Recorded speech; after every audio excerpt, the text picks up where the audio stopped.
A small town. We were a feeling. We were of a time gone that we'd like to hang on to for a little while. To millions of loyal viewers, the imaginary small town of Mayberry was quite real. We used to get hundreds of letters from people who wondered when they could visit there. Mayberry wasn't all that enraptured audiences. So did the town's inhabitants. There was Barney Fife, the eternally bumbling deputy sheriff. Barney was a little unreal at times. There was benevolent homemaker Aunt Bee and ultra-cute Opie, the boy next door who grew up to become an A-list director. He seemed to have a four-leaf clover behind his ear. There was Floyd the barber and Otis the drunk, plus mountain man Ernest T. Bass, gullible Goober, and Gomer Pyle. Shazam. At the center of this bucolic universe was Sheriff Andy Taylor. He was the guardian of the show. A universe occasionally rocked by real life. He said the president has been shot and killed. In the next hour, we'll examine the circumstances behind the creation of The Andy Griffith Show. I didn't realize that I was inventing what is now called the spin-off. And the reasons for the show's demise. I wasn't giving it the shot that I should have given it. Finally, we'll explore the ongoing fascination with The Andy Griffith Show. A fascination that spawned merchandising deals, reunion festivals, and cyberspace websites. The Andy Griffith Show is the grown-ups' Oz. This is the tale of a genial actor who created an unforgettable slice of Americana in a town where time stood still. This is the story of Andy of Mayberry, the true Hollywood story. The dream of being one of them. From life's ambition and recognition.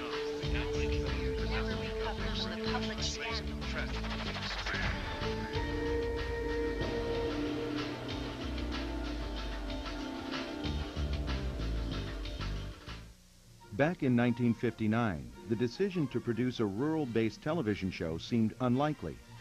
Network TV comedies of the time featured sophisticated entertainers like Steve Allen, Jack Benny, and Danny Thomas. In late 1959, Danny Thomas Show producer Sheldon Leonard and his writers came up with a clever story idea. The fast-talking Thomas would be detained by a seemingly slow-witted sheriff in a small southern town. To play the sheriff, they cast 33-year-old Andy Griffith, an actor-comedian who parlayed a country bumpkin image into a lucrative career. Andrew Samuel Griffith took his first steps on the long and dusty road to Mayberry following his birth on June 1, 1926. The only child of furniture factory foreman Carl Griffith and his wife Geneva, young Andrew was heavily influenced by his boyhood in rural Mount Airy. That North Carolina town later became the model for Mayberry, Andy's friend Emmett Forrest. We were raised in the poor end of town. We didn't have TVs then, of course, and we had a lot of little neighborhood games, I guess, you know, fox and dogs, we called it, and kick the can, and of course we did a little fishing. As a young man, Griffith attended the University of North Carolina. After graduating in 1949, 23-year-old Andy married his college sweetheart, Barbara Edwards. I was a school teacher and teaching music, and I wasn't very good at it. And I was trying to figure a way to get out. And I thought, well, I'd entertain some civic clubs. While working on his comedy act, Andy spent summers on North Carolina's Roanoke Island, where he starred in an outdoor drama called The Lost Colony. George Spence was a fellow cast member. He performed along with some others in not only in The Lost Colony, but in a little after-hours show that was done each week over at the Shrine Club. And so he came up with some of his things that one of which actually made him famous, I suppose. What it was football. In the comedy monologue, What It Was Football, Andy Griffith imitates a country rube who attempts to explain the gridiron game. I used to play in the band at Chapel Hill when I was in school there and watch the people at football games, and somehow all those thoughts, when you're young and your energies are right, all those thoughts came into my mind, and I actually made that monologue up in the car. But the college-educated Griffith was no local yokel. He knew his corny comedy routines would get him noticed.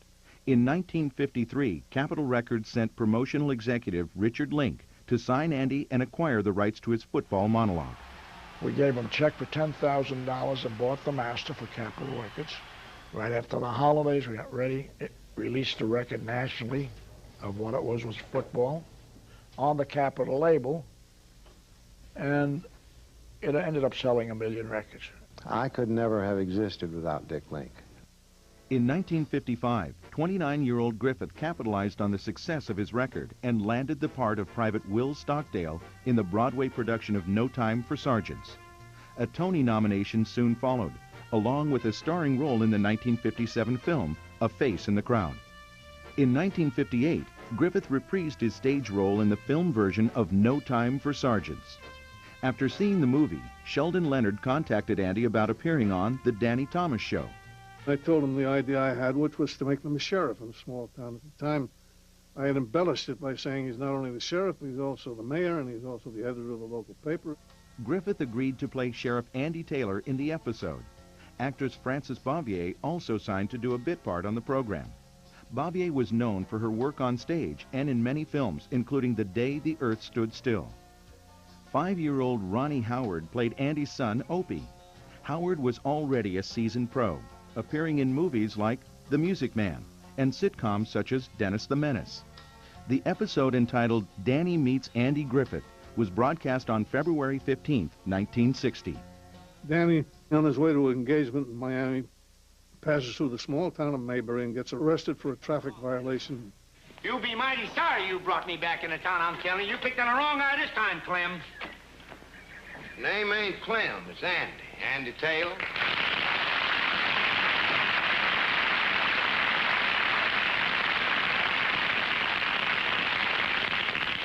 Have your driver's license? Yeah, you can have my driver's license, and you'll kindly take a look at my name. You'll discover that I'm somebody. Well, you know I knew that the minute I laid eyes on you. Huh? Yes, sir. I never seen a car yet that wasn't being driven by somebody. So do you want to ad-lib with me, Hayseed? Honey, why don't you stop arguing? After all, you did go through a stop sign. But there was no road there. Whoever heard of a stop sign where there's no road? Andy Griffith's good-natured humor and trustworthy image captivated viewers, as well as advertising executives at General Foods. General Foods bought it before it even went on the air, before they saw it in the projection room and said, we want that. And that's the birth of the Andy Griffith Show and the birth of the spin-off.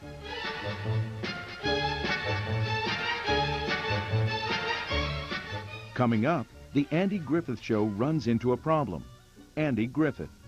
He seemed a little withdrawn and just what I suspected was a touch suspicious.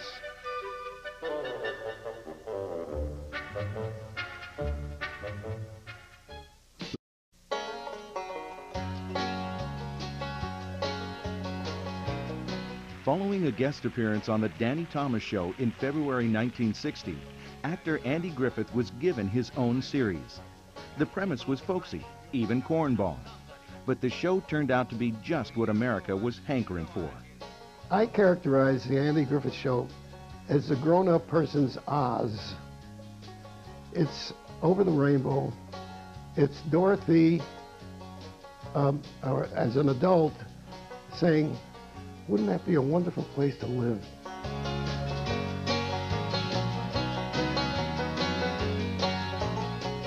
Before going on the air, the Andy Griffith Show faced one problem: Andy. Producer Aaron Rubin. He seemed a little withdrawn and just what I suspected was a touch suspicious, because he wasn't too sure about what he was getting into. What Griffith wanted was creative control, not the norm for an untested TV actor in the early 1960s. Andy's manager, Richard Link, negotiated a four-way partnership. The show is owned by Andy Griffith, Sheldon Leonard, Danny Thomas, and Richard Owing. We're partners in the joint venture. At 9:30 p.m. on October 3rd, 1960, the Andy Griffith Show debuted with a story called The New Housekeeper. Frances Bavier was back, playing fuss-budget Aunt Bee, who moves in with her nephew, the recently widowed Sheriff Andy Taylor. Ronnie Howard, now 6, reprised his role as Taylor's son Opie. that very first episode, the new housekeeper, when she realizes that Opie doesn't like her, and so she has to leave because she can't play ball, she can't fish, and as she's getting into the cab, Opie comes running out and says, "You can't go, Aunt Bee, you can't go, because who's going to teach her how to fish, and who's going to teach her to play ball?" Young Ronnie Howard was everyone's all-American boy. Opie seemed to leap off the canvas of a Norman Rockwell painting. Ron Howard's father, actor Rance Howard. People began to recognize Ronnie on the street and in restaurants, and coming up and wanting his autograph. It was a little bit scary, but it was kind of exciting. The show's first episode not only introduced Andy, Aunt Bee, and Opie, but also included a catchy opening theme, a melodic hook that instantly identified the show. Composer Earl Hagen. One morning I woke up and decided that the thing ought to be simple enough to whistle, and it took me probably 15 minutes to write it. I called my drummer, bass player, and guitar player, booked a little studio on Fairfax Avenue and went in and recorded it, and I whistled it myself. The memorable title sequence at fictional Myers Lake wasn't filmed in North Carolina, but at Franklin Canyon Reservoir, near Beverly Hills, California. It was perfect for us because I don't recall that there was a single palm tree in sight. Sheldon must have said, "Ron, why don't you stop and pick up a stone and throw it in the water?" If you remember that. And he does. And they're walking along, just a happy father and son. It was a lovely opening. Nothing was more rural than Mayberry, even though the town was built on the backlot at Desilu Studios in Los Angeles. Former CBS executive Michael Dan. We used to get hundreds of letters from people who wondered when they could visit there. People identified so strongly with that show that they really felt that Mayberry was a town in the United States. The town was perfect. The concept, however, required a bit of tweaking. Andy needed a comic foil, and actor Don Knotts, who met Griffith when they both appeared on Broadway, was just the ticket. I'd been doing the Steve Allen show, and when the show was canceled, I was looking around and I saw his pilot on the air. So I called Andy and suggested the deputy role. He said, "It's a hell of an idea." Don was so funny that we realized we had something golden. We made Don the comedian, and I became his straight man. Knotts brought to life Deputy Barney Fife, a jittery bundle of nerves who was the quintessential 98-pound weakling. For safety's sake, Sheriff Taylor allowed Barney to carry only one bullet, not in his gun, but in his shirt pocket. The sheriff himself never wore a gun. The real reason I didn't wear one is I didn't want that weight on my hip. I didn't know that. You didn't? No. While Griffith and Knotts liked to banter, the same chemistry never developed between Andy and 23-year-old actress Eleanor Donahue. Donahue, who had just finished working on Father Knows Best, was introduced in episode 6 as Griffith's love interest, Ellie Walker, the local druggist. But she didn't stay long. I was not a happy camper. In my personal life, had nothing to do with the show. But it was hard for me to concentrate. I was losing weight. I was not really anorexic, but I had those tendencies. My mind was just not there. Mayberry lost a druggist, but gained a barber, Floyd Lawson, who made his debut in January 1961. Floyd was played by actor Howard McNear, who was known for doing the voice of Doc in the radio drama Gunsmoke. McNear turned Floyd's breathless stuttering into an art form. Director Alan Rafkin. Funny man, you know. Ooh, you know, that character just made me laugh hysterically. Floyd the Barber, Andy, Barney, Opie, and Aunt Bee became household names. And the more time viewers spent with the quirky citizens of Mayberry, the more they grew to love them. By the end of its first season in the spring of 1961, The Andy Griffith Show was the 4th highest rated program on TV. Andy was an instantaneous hit.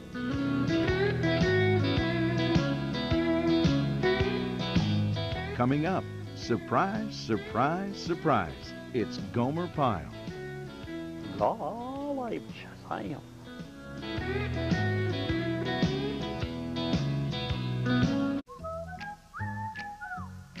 In 1961, The Andy Griffith Show answered the need for nostalgia in America. The series rocketed into the top 5 of the Nielsen ratings, proving at least for the moment that grits could be turned into gold. We were just hoping we'd stay on the air.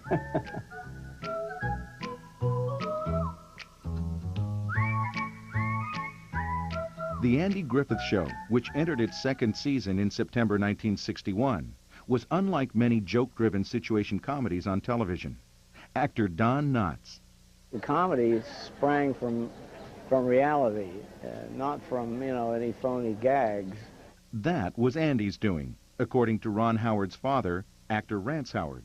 He was the guardian of the show. He would tell us, he said, I don't want the audience to laugh at these people.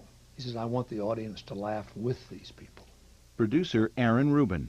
He never did jokes per se, They came out of character. And what characters they were. As if Barney and Floyd weren't enough, along came the rambunctious hillbilly family, the Darlings. Maggie Peterson played Charlene Darling.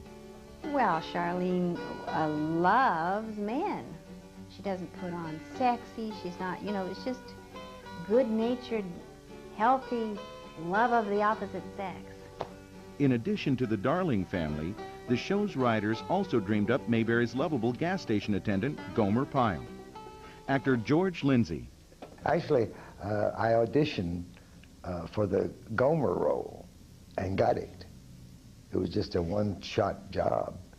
And in the interim, Andy had seen Jim Neighbors at the Horn, which is a nightclub in Santa Monica.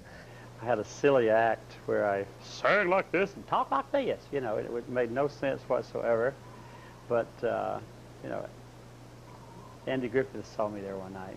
And liked him, of course, and he got the role, and I thought my life was over. But it wasn't. A year later, Lindsay was hired to play Gomer's cousin, Goober Pyle.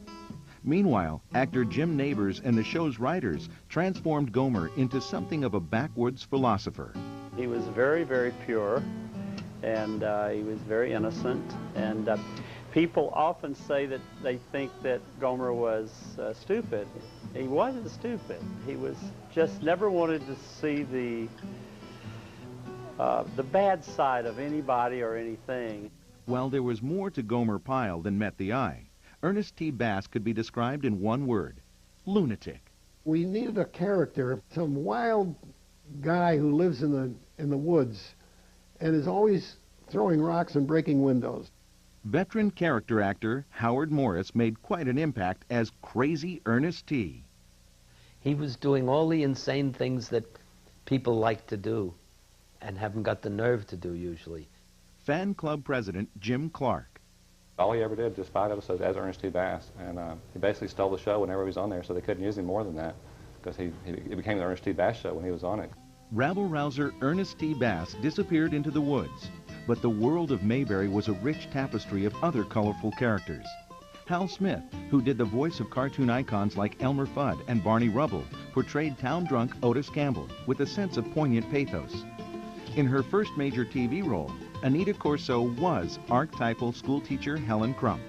And one-time USO star Betty Lynn played the lovely Thelma Lou, who never failed to make Barney's heart flutter. She was crazy over Barney Fife. Throughout the show's run, Thelma Lou remained something of an enigma.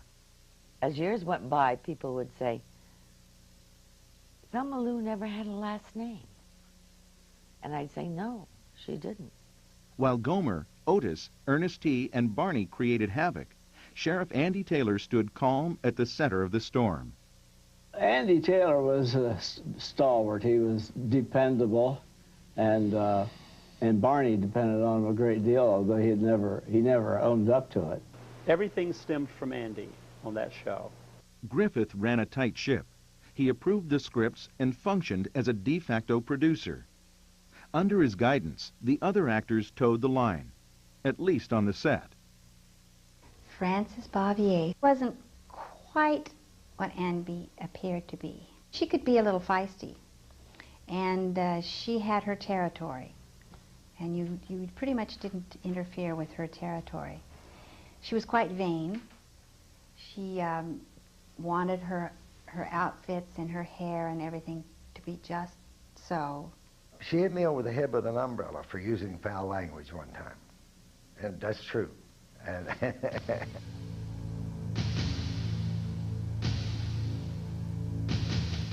Coming up, nothing stays the same forever, not even in Mayberry. In came the assistant director, and he said, the president has been shot and killed. And Andy said,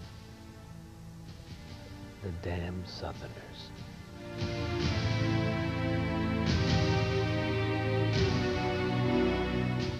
This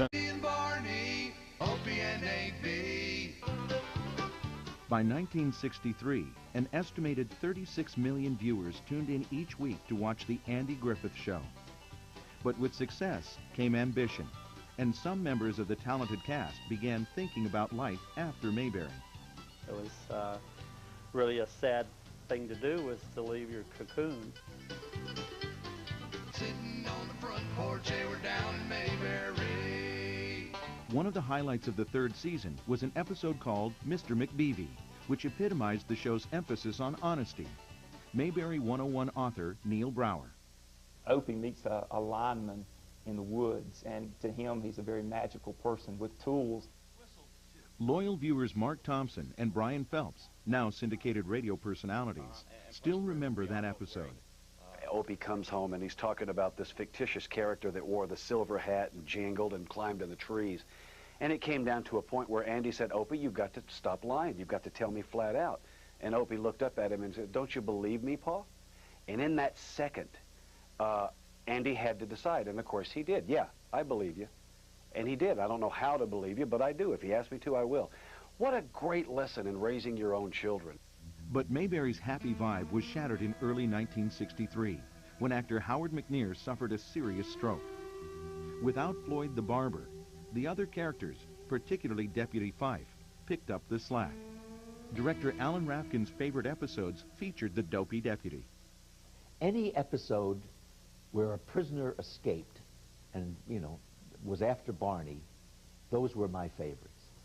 Because, Barney would just screw it up. But the Andy Griffith Show never screwed up. The series had an iron-lock grip on the ratings. Season 4 began in September 1963, and the CBS program continued to trounce the competition. The first episode of the year had Andy Griffith's classic touch written all over it, according to Ron Howard's father, Rance. My favorite episode is Opie the Birdman. Opie accidentally killed a mother bird. I'll never forget that scene when he comes into Opie's room where he's lying there full of remorse and guilt, and Andy said, you killed that bird, didn't you? He says, he says, you going to whip me? And he said, no. And he went over and he opened the window, and you heard chirping of little birds up. And he said, I want you to lie here and listen to those little birds calling for their mommy. And that was never coming back. That's something that I might have done. And I thought Andy really handled that well. Andy and Opie's relationship actually, I've been told, was kind of patterned after the relationship that Ron and I have. Andy would joke and carry on, but there was a time when the joking had to stop and it was time to do the work. But work came to a halt just 2 months after Opie the Birdman aired, when America was shaken by the assassination of President John F. Kennedy in Dallas, Texas. The tragedy triggered an unusual reaction from Andy Griffith. We had a reading going on of a script we were just about to do. And in the middle of it, in came the assistant director, and he said, the president has been shot and killed. And Andy said, the damn Southerners. 1 month later, in December 1963, life took a surprising turn for Jim Nabors. At the end of the day's shooting, Andy came in my office. I'll never forget. I sat down, put his feet up on my desk, said, I ain't leaving here till we come up with an idea for Jim. Aaron got the idea that I would go into the service, and of course he put me in the one of the toughest one, of course, is the Marine Corps. I said, can you imagine a guy like Gomer in the Marines? Apparently, CBS executives could. They agreed to use an episode of The Andy Griffith Show as a pilot, with Jim Nabors starring as Gomer Pyle, USMC. I almost fainted, you know, when they wanted to do a spinoff with me. The pilot aired in May 1964 and quickly received a green light from CBS as a fall series. But Andy Griffith had to wonder, with Gomer gone, who would be next?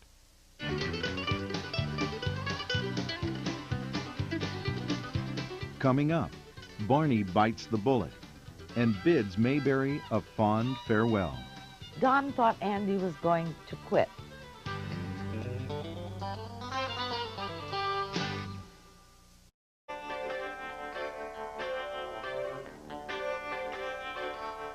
The Andy Griffith Show began its 5th season in 1964, with America in turmoil. There was a new president, an escalating war in Asia, and growing waves of social unrest. But in peaceful Mayberry, all was well, for the moment. I always figured tomorrow I'd be fired.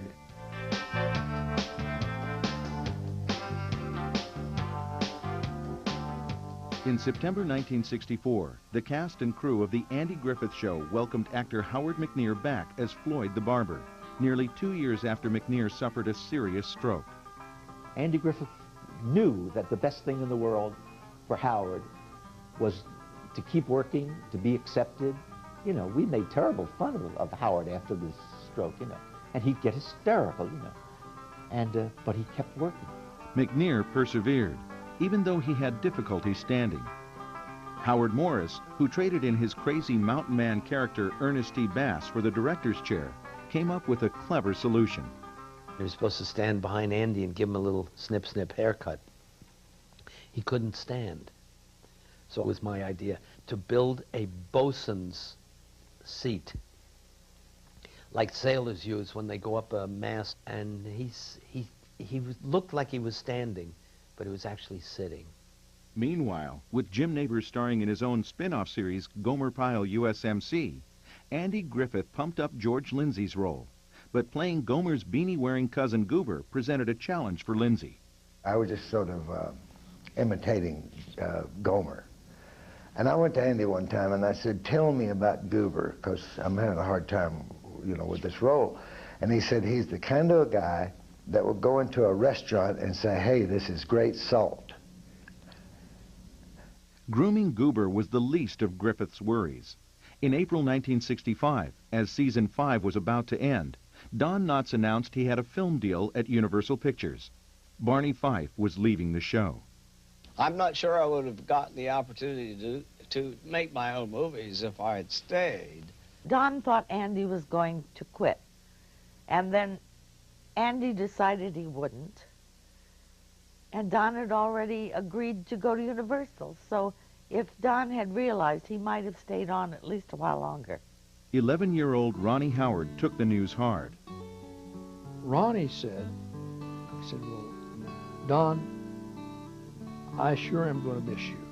He almost said it with a lump in his throat. And Andy looked over at Ronnie, and he said, well, he says, don't worry. He said, we'll have him back. And they did. They had Don back to do a couple of shows every year for, I think, the next 3 years, and he won an Emmy every year. Just like in a real town, Mayberry citizens came and went. In March 1966, Jack Dodson signed on as county clerk Howard Sprague. Although his character was somewhat of a nebbish, Dodson fit right in. He took everything very seriously, and he had a very quiet temperament, and was a perfect gentleman. In addition to his knack for casting supporting characters, Andy Griffith also utilized the talents of several up-and-coming actors who later went on to greater fame. The diverse group of guest stars included Barbara Eden, Don Rickles, and Jack Nicholson. In September 1966, The Andy Griffith Show entered its 7th season, at a time when memories of the 1965 Watts race riots were still vivid. The grim realities of the day stood in stark contrast to little old Mayberry. How could you do a show about a little town down south and not have blacks in it? Well, it was, you know, civil rights movement was underway. It was an area that you were asked to stay away from. We can see that on the TV news or read it in the papers. But let's give the people escapism. And look, I'm not defending it. I'm just saying that's the way it was. No one could argue with the show's success, however. When the 7th season ended in May 1967, The Andy Griffith Show was the #3 rated TV program in the country. But Griffith was running out of steam. I wasn't giving it the shot that I should have given it there at the end, and I'd started to go to work without knowing my lines.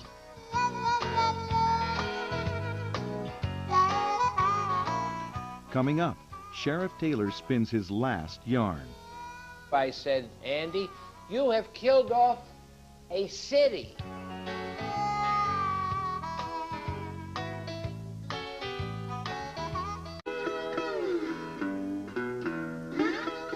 The Andy Griffith Show ended its 7th season in 1967.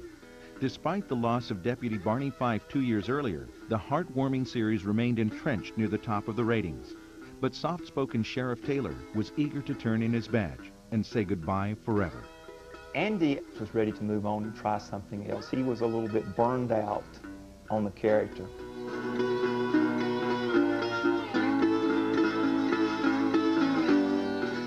On June 19, 1967, 41-year-old Andy Griffith began his 8th season as Sheriff of Mayberry. But in Griffith's mind, he was already out the door.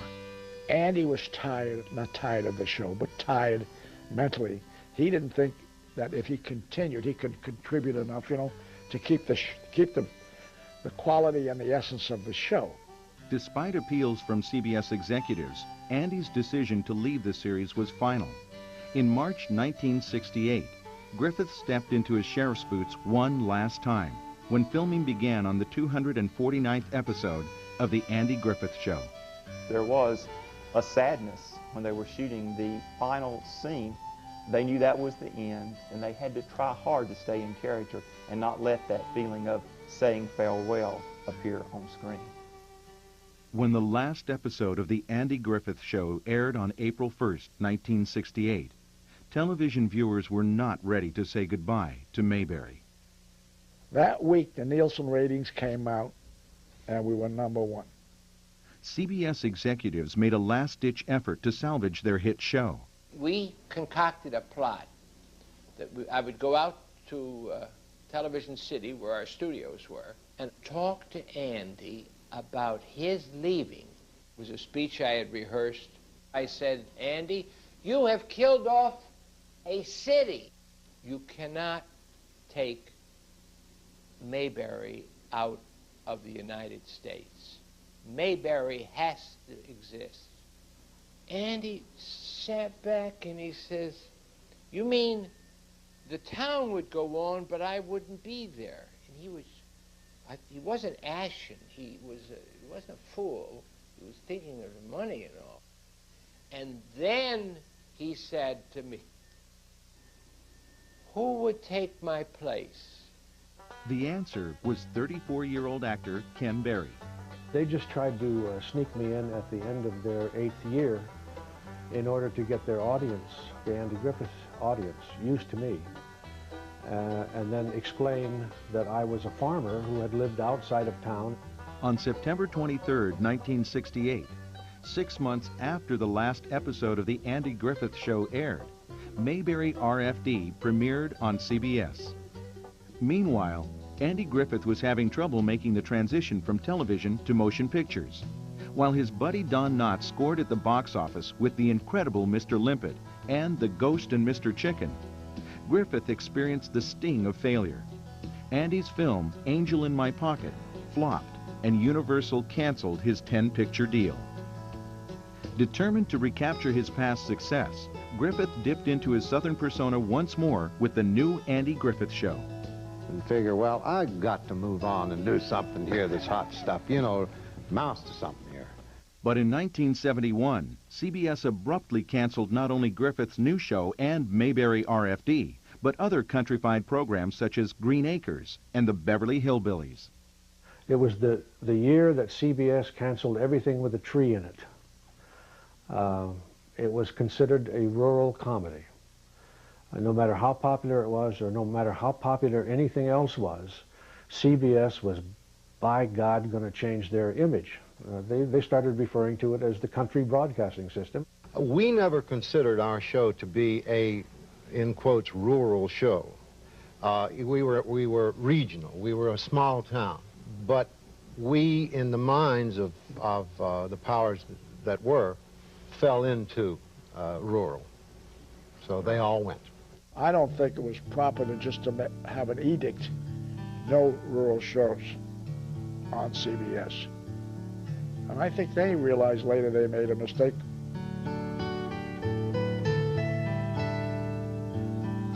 Coming up, reality invades Mayberry. We walked in and there was Howard sitting in a chair, smoking a cigarette, and the cigarette was down to burning his fingers, and he couldn't feel it.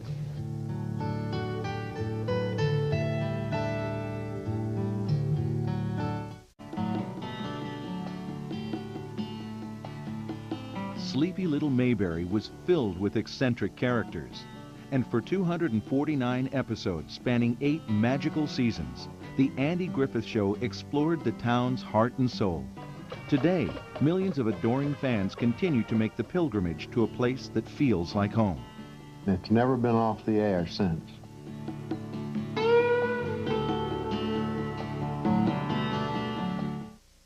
In recent years, several members of the Andy Griffith Show's beloved cast and crew have passed away, but the citizens of Mayberry remain eternal.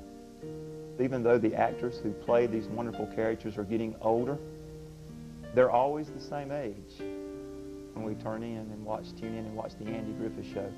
Frances Bouvier, Aunt B, became a recluse in retirement, living with a house full of cats in Siler City, North Carolina.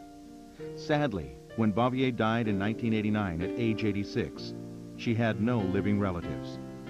Unfortunately, she was kind of a troubled woman, and ended up in a hospital or a sanitarium in North Carolina. Howard McNear, who played Floyd the Barber, battled the debilitating effects of a stroke until his death in 1969. Andy and I went to visit him at the Veterans Hospital when he could no longer work and he had to go. And we walked in and there was Howard sitting in a chair, smoking a cigarette, and the cigarette was down to burning his fingers, and he couldn't feel it. And he died soon after. Other popular cast members are also deceased. Jack Dodson, who played County Clerk Howard Sprague. Anita Corso, who as school teacher Helen Crump finally married Sheriff Taylor. And Hal Smith, Mayberry's befuddled booze hound Otis. The surviving cast members have all enjoyed remarkable careers, but George Lindsay says he will be Goober forever. I was in the bathroom in Cincinnati Airport, and a paper came under the door, and it said, "Write Goober on this twice, will you?" Good thing I had a pen. Jim Neighbors underwent a liver transplant in February 1994. Neighbors, who lives in Hawaii and owns a macadamia nut plantation, says he doesn't mind being known as Gomer. If you're going to pick a character to do, and it becomes really popular, you better pick somebody that you really like.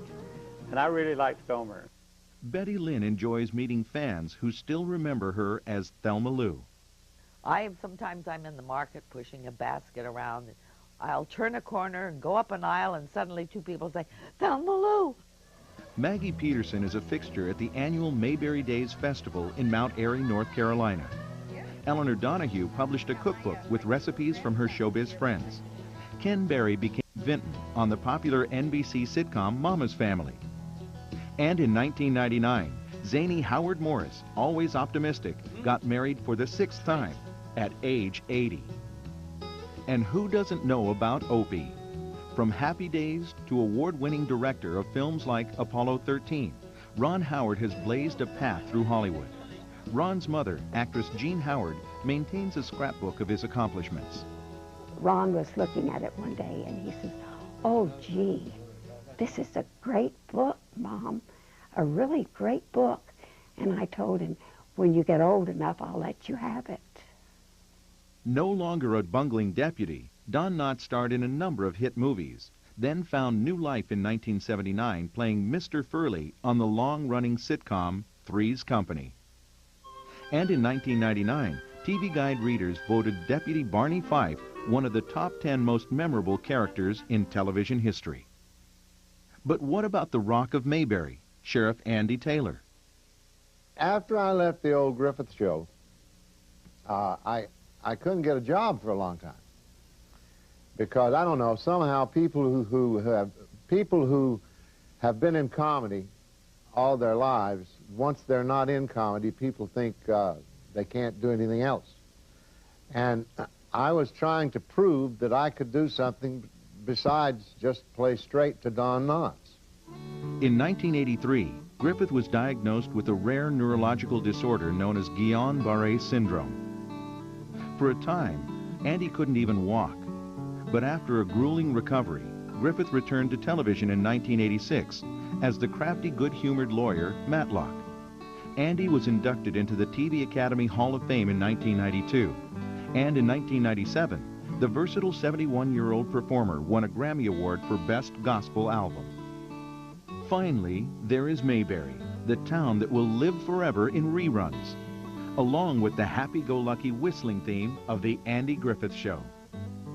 Andy can't go anywhere without somebody whistling the theme. Or without being reminded how much people appreciate the good folks of Mayberry. We all had a great care for each other, and we had great care for our characters. The show was built on love.